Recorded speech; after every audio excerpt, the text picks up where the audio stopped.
Ayan, punta tayo ng gym. Gusto kong mag-unwind. Kausap natin yung ating insurance kanina. And then yun, parang namumuong mga energy sa kalamnan natin eh. So kailangan kong i-unwind. Ayan. May PC points. Yung PC points na kala ko sa akin eh ano pala sa card SME kasi ano siya ng kanyang tickets. Separate ang tickets namin dun sa kanya tsaka sa dalawa niyang anak. So naka-accumulate ng almost $40 I think. So sabi ko gamitin for humingi ata siya ng tawag nito yogurt. Sabi ko gamitin yung mga $40 sa PC points. Sabi niya no. Okay, why? It's for PC points for your for the grocery, right? So yan, malis na lang ako. So makipagtalo pa ako. PC points lang. Saksak mo sa ngalang-alam mo PC points mo.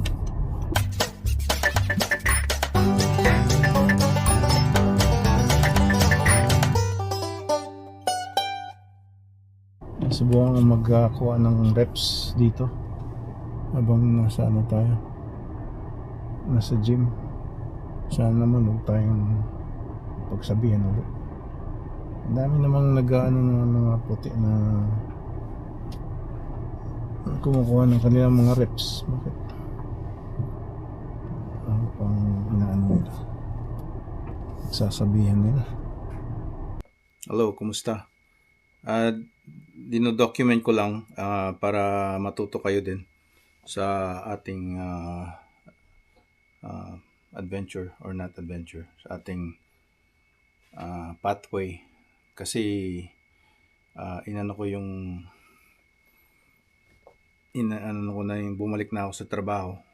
Tapos I first sent a text message to my manager, and the manager said that you needed to talk to HR or whoever's in the HR and get it reinstated because I needed my work email to be reinstated and everything.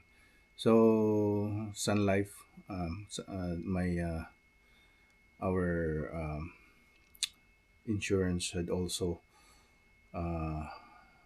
had to clarify the schedule for my gradual return to work. So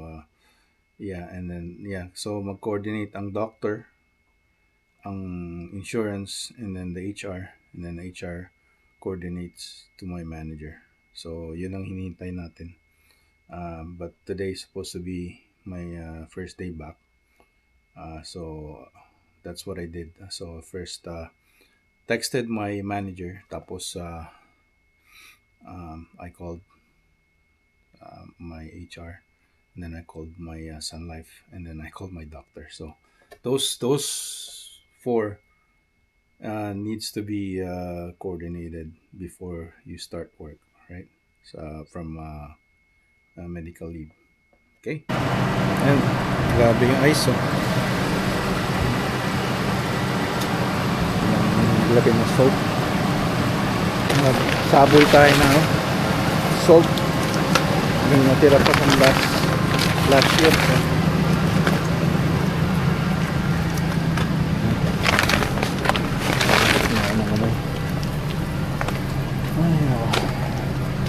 Grabe yung buhay Canada. Tinis ko po ng 32 years. 92 ako dumating galing sa Ontario. Hindi naman ganito kalala, pero grabe rin doon. Ilang beses akong alala ko, ilang beses akong natumba doon eh. Bata pa ako, kaya okay lang kung natutumba, pero ngayon siguro hindi na, pagka 50s ka na iba na yung katawan mo hindi na kaya yung mga bagsak-bagsak ng ganyan.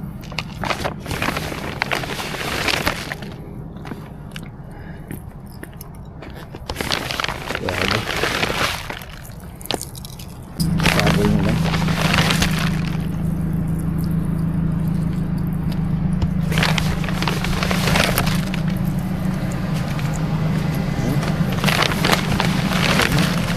Para hindi ako madulas, para bumili ako nito.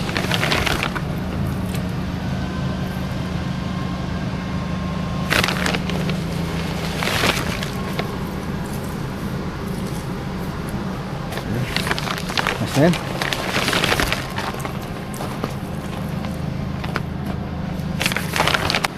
Bigyan natin ito para hindi magulas yung bear.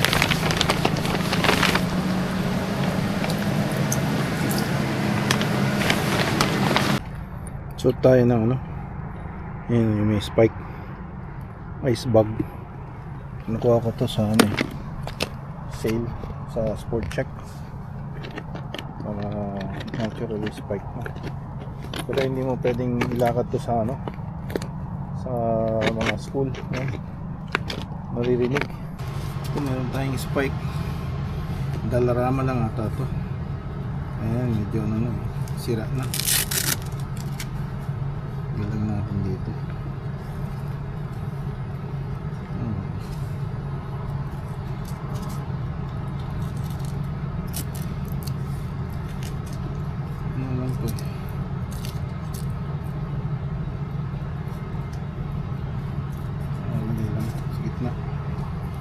Pag nandito sa dulo dumudulas ito, konti na lang lagyan ko na lang ng tie wrap. Yan, meron tayong tie wrap.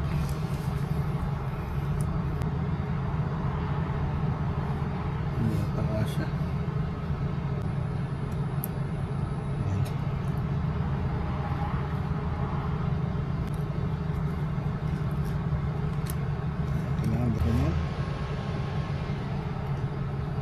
Kailangan ko pala ng dalawa pa. Tama-tama ito.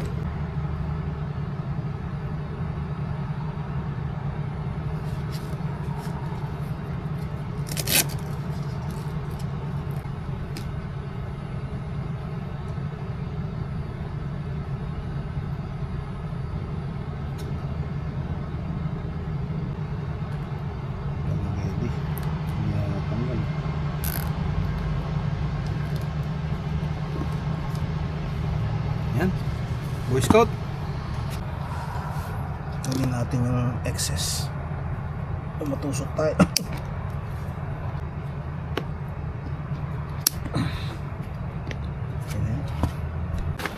Warm up natin. Nibenta. Nasasura natin para Nissan Versa 3999, 3,999. May kasama ng winter tires. 237 ata, 1,000.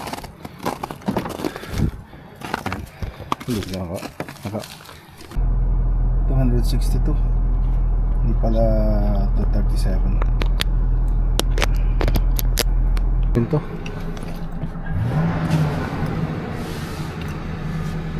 May subukan lang ako. Paano i-rev up dito.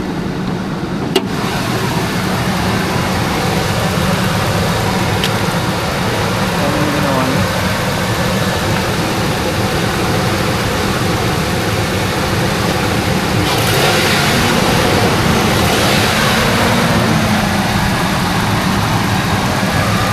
Itong solenoid. Tapos ang sa gas. Okay pa to 8 cylinder. Yung pag-check ng oil dito, yan nakalagay engine oil. Ano nyo lang. Tapos tanggalin nyo. Tapos i-saksik nyo ulit.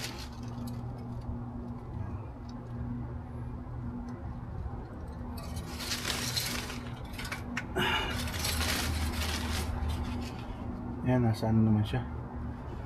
Oil niya is okay. Gamitin natin kung pagka kakailanganin magtapon ng. Yan, hintayin natin yung ating kausap na magkapatid. Kung First Nation sila o Asian.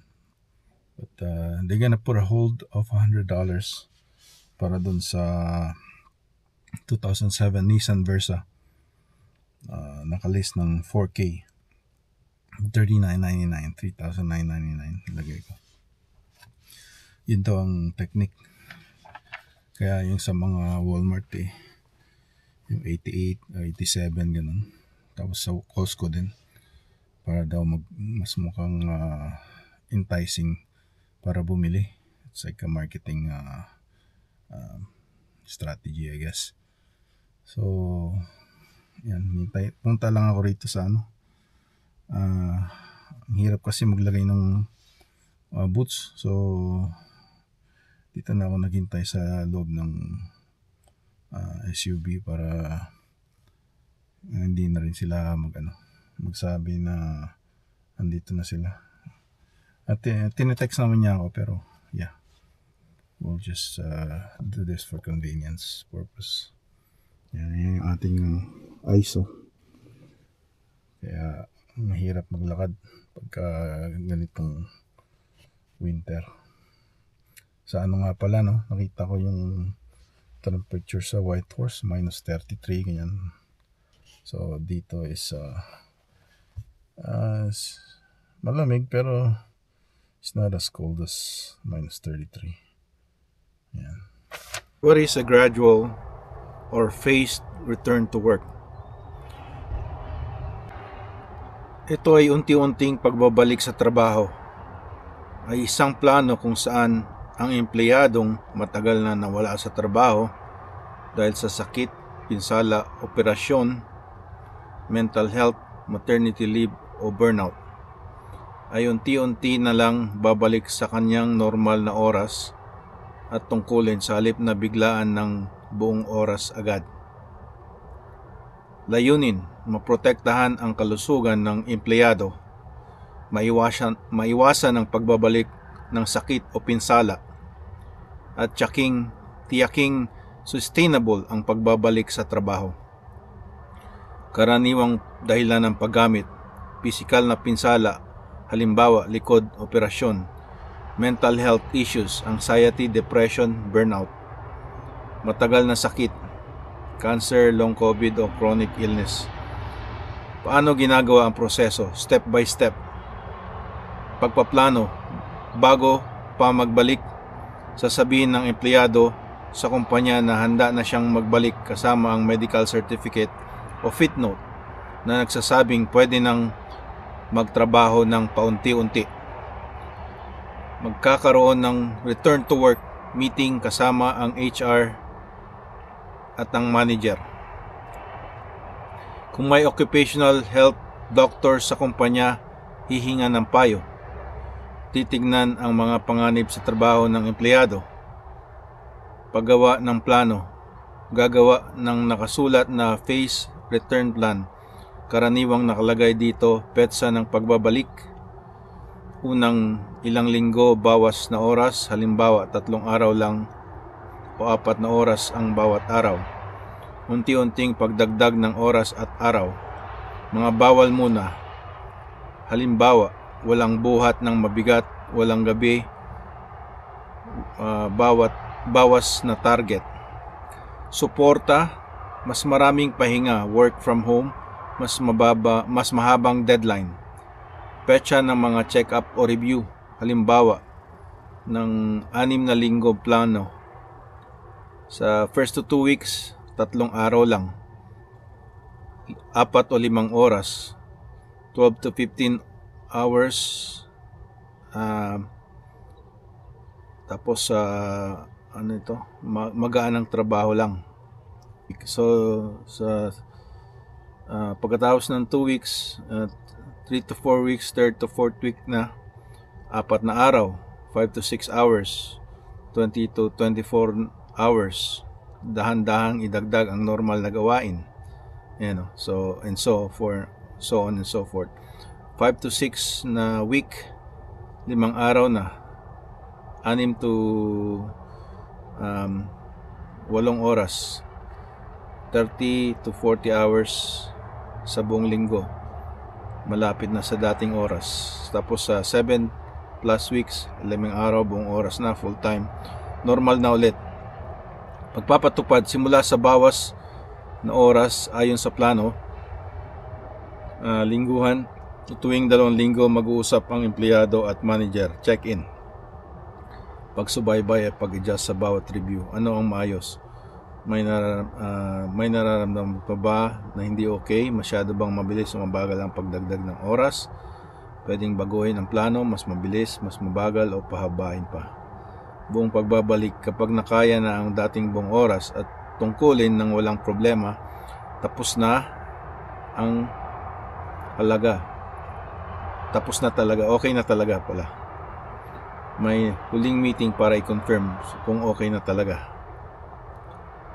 Tapos na ang phase return, sabi. Kung may permanenteng kailangan, halimbawa hybrid work pa rin, idokumento ito. Sahod habang phase return, karaniwan binabayaran lang ang actual na ginawang oras. Maraming kumpanya ang nagbibigay ng top up para maging 100% pa rin ang sahod, habang phase, goodwill o company policy. Sa ibang bansa, pwede pa rin makatanggap ng sick pay para sa mga oras na hindi pa pinapasok. Tips para matagumpay. Para sa empleyado, maging tapat sa nararamdaman mo. Huwag pilitin ang sarili para lang mapatunayan na okay na. Sabihin kung ano ang kailangan mo sa mga review. Para sa mga manager, employer, tratuhin bilang proseso ng pagpapagaling, hindi performance issue. Unawain na mas mahalaga ang kalidad ng trabaho kaysa oras sa opisina. Idokumento ang lahat para protektado ang parehong panig. Kapag maayos ang phase return to work or gradual return to work, malaki ang tsansang hindi na babalik ang sakit at matagal na mananatili ang empleyado sa kumpanya ng malusog at masaya. Yan, minsan kasi iniisip ng employer na we're paying you by the hour, by the minute, so we need to squeeze the productivity out of you, right? So yun yung nasa isip nila dahil sa binabayad nila. But hindi naman tayo robot, so ang tao ay napagtrabaho ayon sa kanyang motivation, physical ability at sa mental ability, right? So lahat yun ay nagtatrabaho para doon sa isang layunin na productivity, para kung sa service ka, matupad mo yung service na para sa customer at maging masaya sila. So yun, everything's collaborative at kailangan na maging magandang komunikasyon ng bawat isa pag ganitong nasa gradual return to work ng isang empleyado. Yun lang.